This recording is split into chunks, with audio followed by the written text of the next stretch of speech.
Hello everyone and welcome to my yet another lecture on fringe benefits today. Before I delve into fringe benefits, I would like to give you a deep insight as to what we did in the last lecture. In my last lecture, I spoke something related with incentives and rewards. We know what is the meaning of incentives and what is the meaning of rewards. And these incentives and rewards, they are of paramount importance for both the management and the people, because definitely it keeps the motivation level high. And when the motivation level is very high, people will be exerting higher level of their performances, which would be getting reflected in the form of the performance and the profitability of the company.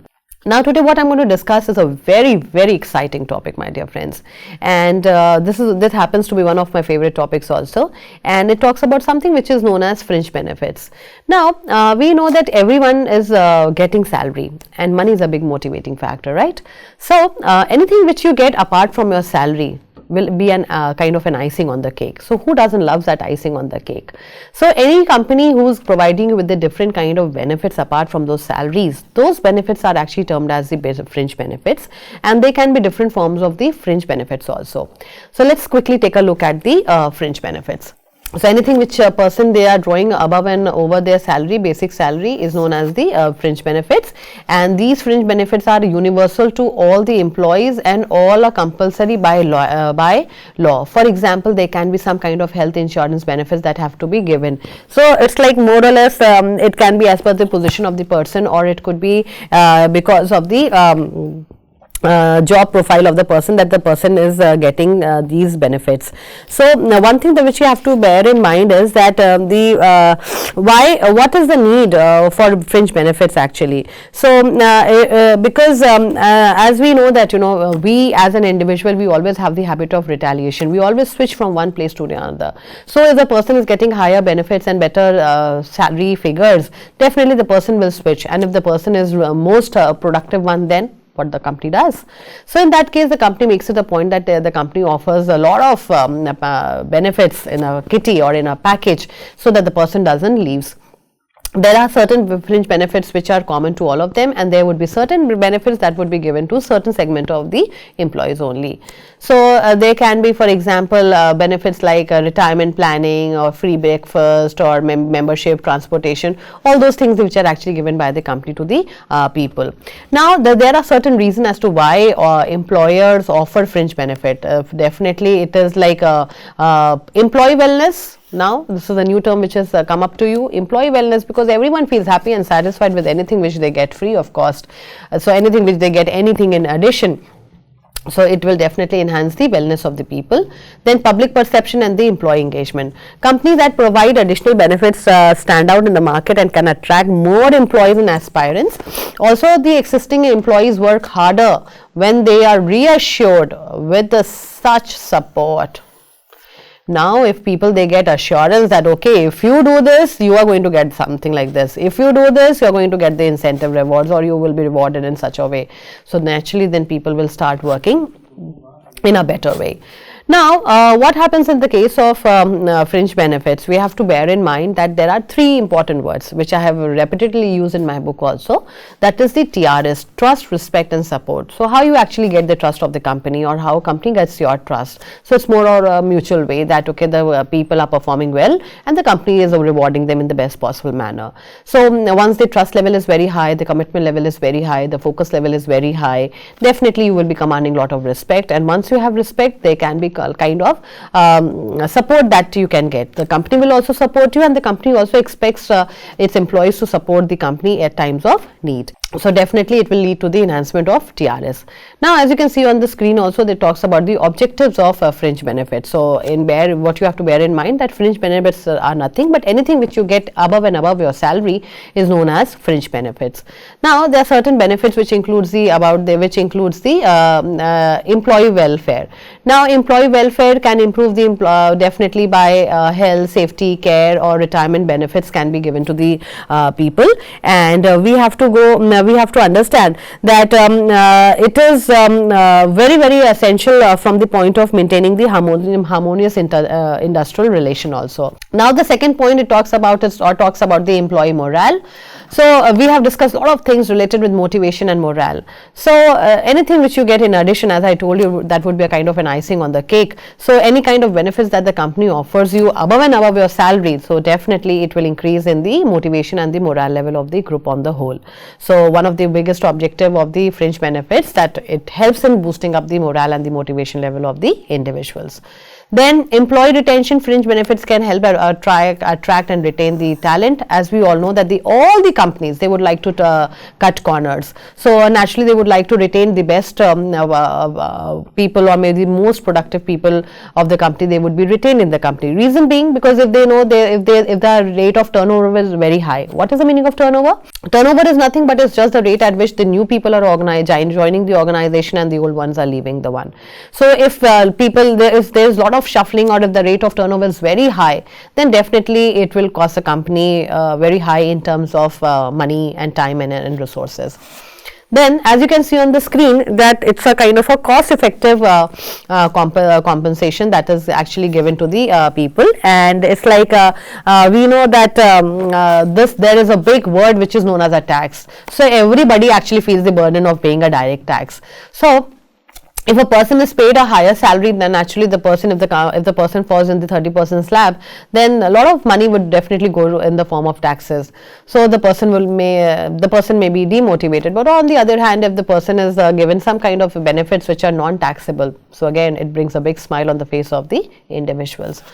Then definitely it is resulting in the value without increasing the financial burden. Then compliances. Some fringe benefits are required by the law and industry regulation. It can be in terms of your health, or it can be in form of provident fund, or maybe NPS, or maybe pension, so on and so forth. Then another striking objective is like it provides benefits like paid time off, flexible work arrangement, wellness program. It can help the employees to maintain a very healthy work-life balance, which is very, very important in this stress environment. Everyone is stressed out in some way or the other. Then competitive advantage, unique benefits can help companies stand out from the competitors. So actually why company is different from the others? Because the kind of goodwill the person earns. So this goodwill can be because of the good product and the services that the company is offering. But apart from that, who are the harbingers of the goodwill? So nobody else, but these are the employees who are the big advertisers of the company. So if the employees, they are very happy and satisfied, so once they move outside the company, they feel happy and satisfied. Oh, my company is offering this, my company is offering so naturally it is resulting in a better goodwill, and it is a kind of a competitive advantage which others may not have. Then as you can see on the screen also, that there's a process to implement the flexible benefits. So by this time you know what is the meaning of a flexible or fringe benefit. So there can be some kind of process also, that the company has to specify the objectives, or what objectives it wants to serve. Then the budget is very important, because the entire company has to work within the framework of the money. Then the research about the employee preferences, what are the things where my people are wanting, or anything which people are willing to have. So those gaps, they have to be identified, and those gaps they are actually filled by the company. Then designing the employee benefit plans based on the extracted metrics. So the entire data is taken into consideration, the information, and then the decision is taken in form of the benefits which have to be given. Then it specifies how many employees can enroll into the plan. Then we can advertise and communicate. Then it get actually implemented, and then people, if they are well aware about the plans that they have by the company, so they can know that what kind of performances is expected, and they can also give that performances, and then the success can be actually evaluated. So this is also a way by which you can determine what kind of fringe benefits they have to be offered to the employees. Now My dear friends, this chart is again from my book only, from HRM by Dr. Rakhi Gupta. So there can be two kind of fringe benefits. First of all, I am sure that by this time you are well aware about the word fringe benefit. Fringe benefit is nothing but anything which you get above an extra, above your salary is a fringe benefit. So there can be two kind of fringe benefits. One is monetary and one is non-monetary. So let's have a look at the non-monetary form of fringe benefits. For example, treat, knickknacks, other office equipments, awards, token on the job, and the social acknowledgement. So these are the main heads actually. Let's take the treat one. Now, for example, like if the company gives you free lunches. So if you're working in any multinational company and you don't have to make the payment for the lunch that you eat. Wow, nothing like that. So definitely the lunch that would be served by the company, it would be of higher quality and much better quality. So anything which you get in form of coffee breaks, or maybe in form of free lunches, or maybe the any birthday, anniversary wishes, or dinner with the family and the boss. For example, if it happens to be your anniversary or birthday, and all of a sudden a lot of messages they pop up on your screen wishing you all those good wishes, so naturally it will bring a big smile on the faces. So that is also kind of a non-monetary kind of benefit which is being given, that maybe you may be receiving a bunch of bouquet from the company side, or maybe a small citation, or maybe a small card, or maybe some kind of a discount coupon, anything, it could be anything. So this is also kind of a fringe benefit that the company gives to you. Then a dinner with family, dinner with bosses, and maybe some chocolate, flowers, balloon on special occasions. For example, if you have attained anything which is very exponential and which is very, very different or unique that you have done or achieved, and if everybody starts appreciating it, maybe your small desk is decorated with balloons, or maybe some kind of colored papers or flowers. So definitely people will feel very happy and satisfied and contented. Then felicitation of the employees' kids for academic performance in the board exams. So now who doesn't get being recognized? If you are getting recognized, but apart from that, your recognition, you are being recognized by the company, but if your family members are also getting recognized, so definitely it's a big boost for you, and then you are able to maintain your work life better. So maybe your kid has scored very nicely in any of the board exams, and then there's some kind of felicitation program that is initiated by the company. Then second happens to be the knick-knack. Now knick-knack is like more of the company diaries, desk accessories, calendar, watches, tie-pins and cups. Now all these things, for example, they are more personalized. Now more personalized means maybe your photo is there, or maybe your name is written in a diary, or maybe in a any writing pad or in a pen. So how do you feel? You feel connected with the company. You feel that, oh wow, my company actually cares for me, and see, this is such a personalized pen that the company has given. So these knickknacks, the diaries and tie-pins and the cups, and maybe with your photo or with your name, it is one of the best ways to connect the employees with the company's ethics. Then the third one is more of the awards like, for example, certificates, Hall of Fame, trophy, citation and letter of appreciation. So these are again the non-monetary form, but again these are the things which will result in the trust and respect and support for the company. So any small effort that you have made, any kind of small contribution which you have made, and you are getting a letter from the personal signed letter, maybe from the CEO of the company, how do you feel? The answer, you know it very well. Then we have got anything which is related with office equipments. For example, beautiful office interior, neat and clean equipment, soft music, ventilated light office. So these are the things actually which keep us psychologically fit. For example, if you're getting a very comfortable chair to sit on, some piped music, proper lighting, proper cleanliness, and the washrooms are very clean, there's hygiene, drinking water, proper AC is there, soft music is going on. So these are the things which will actually ignite your hormones, rather we can say, which will bring you in a good mood, and once you are in a good mood, so naturally you perform better. Then we have got something which is known as tokens, for example, vacations, discount vouchers, birthday, anniversary, movie tickets, family picnics. Now look at this, these are the tokens. For example, if you're having a paid vacation, you're being given the holidays also, and then maybe you're given some kind of transportation also, or maybe the reimbursement of the hotel to a certain extent. So how do you feel? You feel so elated, you feel so happy, wow, my company is giving me, and then you are giving that word of mouth outside also. That what helps the company to get the competitive advantage, as we just discussed in the previous slides. Then anything which you get in the form of family picnics. So it says that if the family is happy, you are equally happy. So maybe some kind of family picnics where you get an opportunity to get along with your colleagues, where you get an opportunity to get along with your colleagues' family, the kids are playing, the kids are happy, chit chat, all those things. So all these things, they bring you in a very happy and a contented mood. Then in the case of on the job, for example, you've got something related with job rotation, representation on behalf of the company. As I told you earlier, if you're given a chance to represent a company in maybe a national event or maybe in an international event, you feel so proud of yourself. Wow, the company has selected me to go and represent the company. So that's how you get connected. The sense of belongingness is more, the cohesiveness is more. So these are the ways also by which the benefits are given to the people. It's not necessary that it has to be in the form of money all the time. Then training, job enlargement, special projects. For example, if you are being placed in a very special project by the company, or the trainings are given, you know that there are certain trainings which are going in the company, and everybody is not a part of that training, but you have been selected to be a part of that particular training. So you feel so elated that, okay, I am one out of the others who has made it to this level, that the company is sponsoring my entire training. Now, for example, these trainings, they can be in the form of some kind of MDPs also, management development programs, which are actually done by the top-notch institutions, maybe IIT, IIMs. And let me put it across to you, my dear friends, that nothing comes cheap in IIT and IIMs. So if the entire maybe 4 days, 5 days, the entire expenses is borne by the company along with the exorbitant fee, so naturally you feel happy and satisfied. And then lastly, it talks about the social acknowledgement. For example, informal gestures, friendly mails.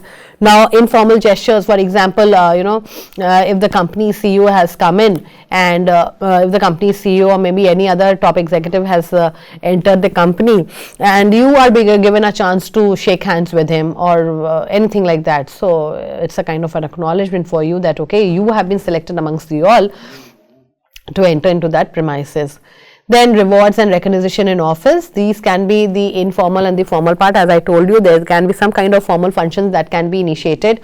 They can be in a 5-star hotel or maybe in some kind of resort, and then entire setup is done to provide you maybe with the trophy and the citation at the end of it. Or maybe at times there are companies who provide these functions at the international level, and once it is at the international level, the entire to and fro and the fooding and lodging is all provided by the company. And then membership of the recreational club. Now this is again one of the very attractive part of the non-monetary fringe benefits.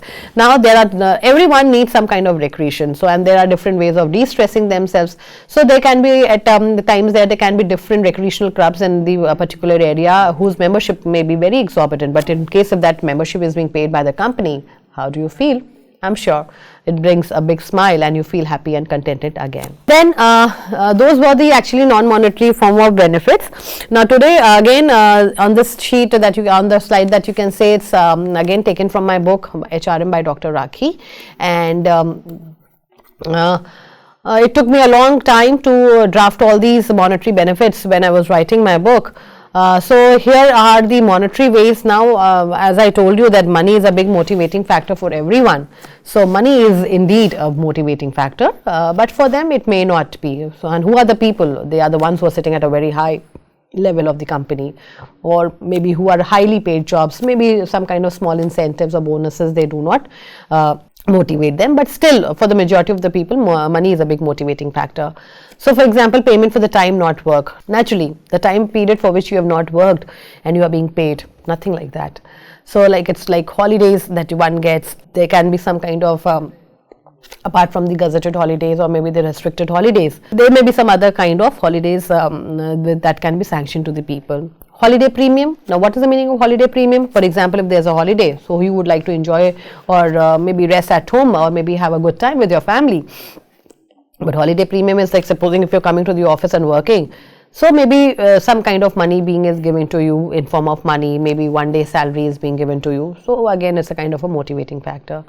Then vacation, hours of work. Now for example, vacation is again the kind of a paid vacation, maybe where your travel and TA and DA everything is being paid.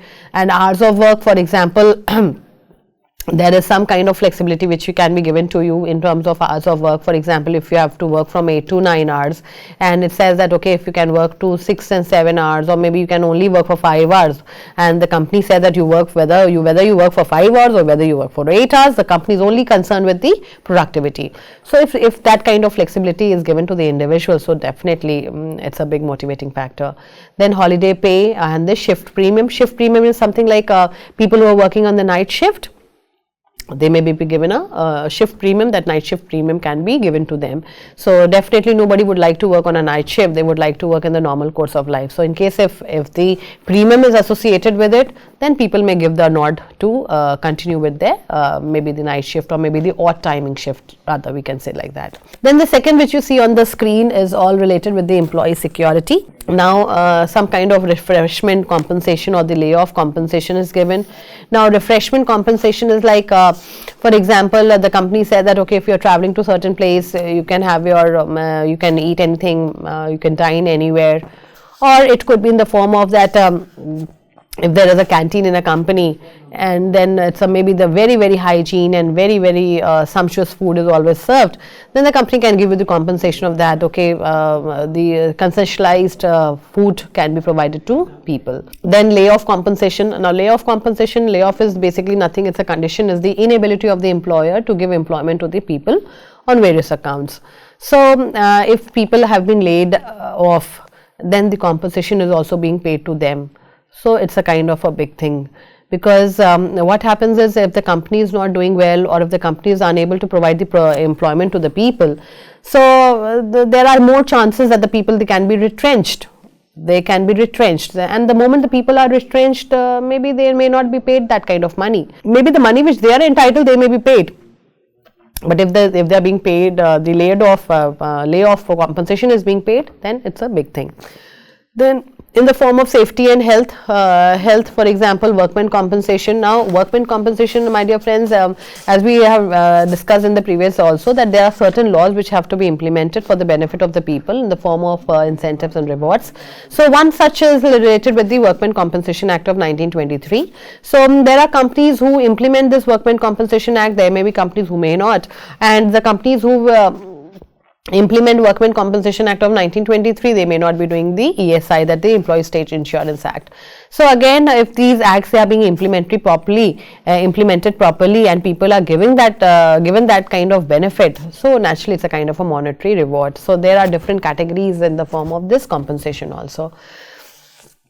Then it is all related with this maternity benefit, disability benefit, dependent benefit, medical benefit, and financial benefit. So if the companies, they are initiating them, if the company is actually initiating them or implementing them, and they are implementing them in a very honest manner, so nothing like that. So definitely all the people, they are feel very happy and satisfied with the company.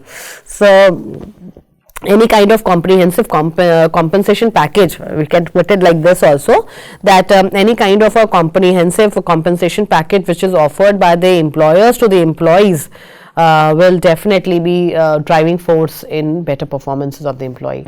Then we've got something related with the welfare and recreation. For example, canteen facilities being provided, now creche facilities being provided. Now creche facility is something where you have a kid less than 6 years of old, and the working parents, they can leave the child, and in between they are permitted to come and maybe look at their child, or maybe feed the child, something like that. So if creche facility is being offered to the people, there is a kind of a big work-life balance that can be maintained. And once we have that big kind of work-life balance which is maintained, so people are able to focus on their work, and they can focus on the profitability and the performances also. Then the transportation facility, for example, maybe this transportation can be free, or maybe there are very nominal charges which are being charged. So actually it's a kind of a facility being provided by the people to pick and drop the employees from one place to the another. Then educational facility, as I told you, there can be some kind of companies who can always sponsor you for the higher education. So higher education or qualifications can be increased with the help of the company only. Parties and picnics can be organized. Again, all these things which you see here under welfare and recreation, my dear friends, under this where you have this recreation and welfare, definitely all these things, they are going to result in better work-life balance for the employees. So people will feel happy and satisfied when they are a part of the social circuit. Who doesn't want to be a part of the social circuit? So if socially people are recognizing you, honoring you, respecting you, loving you, and doing all sorts of things, so naturally you feel happy and contented again. Then legal aid, employee counseling, and residential facility. Like for example, residential facilities are kind of a big monetary benefit that can be offered to the people. Now again, there can be different buts related with the recreational facility. For example, in most of the universities, or maybe in other organization, maybe IIT, IIMs, so if a faculty is staying in a campus, maybe their HRA is getting deducted. But maybe if you are in a very private organization or maybe any other organization, and they say that okay, you are given a chance to stay within the campus and the residential facility is being provided without deducting any extra charge from the salary. So it's a big motivating factor, or rather it's a kind of a monetary fringe benefit which is being given to the workers. Then lastly, that you can see, it's all related with the old age benefit. Now old age benefit is again, people want that for example, provident fund. So this is a kind of a mandatory one, right? So they can be kind of something related with NPS, new pension scheme, or the provident fund. So these are the laws which are actually initiated by the government only. So it is mandatory on the part of the company to adhere to those legal requirements. Then ESI, employee state insurance, gratuity, medical, deposit link insurance, and others. So all these things, they can be different kind of acts or the codes. Now these codes have come up, and if the companies, they are following them religiously or judiciously and honestly, then definitely it's a big benefit that is being provided to the workers or the employees. So my dear friends, this was all related with the monetary and the non-monetary fringe benefits. Now, why do we actually need fringe benefits? So by this time, you know what is the meaning of reward, you know what is the meaning of incentive, you know what is the meaning of fringe benefits, you also know what are the different kind of monetary and non-monetary fringe benefit. But why are we talking about them at length? Simple reason, let's have a look on the screen. For example, the high cost of living, right? So a high cost of living, it has to get compensated in some way or the other. So high cost of living gets compensated in the form of the fringe benefits. For example, you're getting some kind of social recognition also, and membership also. Your standard of living is actually maintained. In simple word, what you can understand, standard of living is being maintained with the help of fringe benefits. Then from management side, it's an attractive area of negotiation, because they know that from the management side, if they increase the salary, it would cost them more. But in case if they are giving nominal salary and then they are compensating it with the help of some fringe benefits, maybe monetary or non-monetary, and the company does a lot of metrics also, they do a lot of calculation also. So it's a kind of a big bargaining way in order to retain the most productive or the prospective employee. It is a competitive tool used by the company to retain the efficient employees. The growing volume of labor legislation, particularly social regulation, made it imperative for employers to share equally with the employees. Now, as we know that there are certain legal requirements also which have to be fulfilled, maybe in terms of pension, in terms of gratuity, in terms of medical. So these are the things which remain same for everyone. So irrespective of the position that you hold in the company, you are entitled to get all these things. So again, why is the need? Because the law says so, and the companies, they have to follow it religiously. Then trade union play a very important role in providing the fringe benefits to the employees and workers. It keeps the employees motivated and energized. Now this is a new term for you, maybe the trade unions. Now let me give you a gist of the trade union. Trade unions, they are nothing but they are the kind of a mediator between the management and the workers.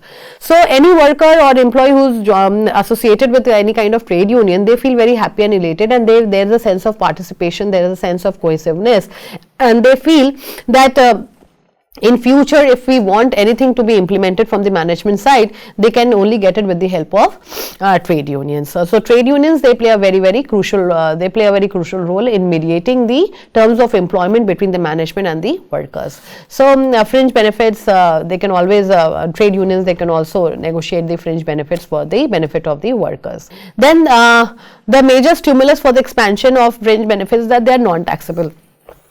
We know that any benefit which you are getting in terms of picnic, or maybe in terms of paid holidays, or maybe in terms of anniversary or knickknacks, or maybe on the job, whatever, they are not taxable. So anything which is not taxable will always bring a smile on the face of the people. Then it is the kind of a responsibility of the management towards the employees to take care of their social and safety needs. Now this is very essential, my dear friends. Social and safety needs, one has to be complacent, one has to be satisfied, one has to be devoted, one has to be loyal, one has to be focused. All those things, all those adjectives that you can think of, it will only come when the person is actually able to maintain the work-life balance. So how a person is able to maintain that work-life balance, like the work which you have to do in the office or in the company or in a factory, and the kind of life that you have at home. So if you are able to strike a balance between the two, then you are happy. So fringe benefits, as we know that your child is getting awarded, or maybe the family picnics are there, or the paid holidays are there, vacations are there. So these are the things which actually help the people to be happy and satisfied, de-stress themselves, and then once they are de-stressed, they can actually focus on the their job performances. So fringe benefits actually help us in striking a balance between their social and the safety needs. So that's all that I have for you all today. So I'm sure this lecture must have equipped you with the concepts like especially fringe benefits, and even if you plan to go and work in any of the companies, don't forget to ask about the fringe benefits, maybe at the time of negotiation, or maybe at the time of the interview, or maybe be the after interview, because I'm sure all those people who are watching this video, even if you are given any kind of fringe benefits, maybe monetary or non-monetary, it will definitely boost your motivation and morale level to a very high extent. And we all know that morale is actually directly related with the productivity. Thank you so much. Thank you for watching this video. Stay tuned for the next one. Thank you.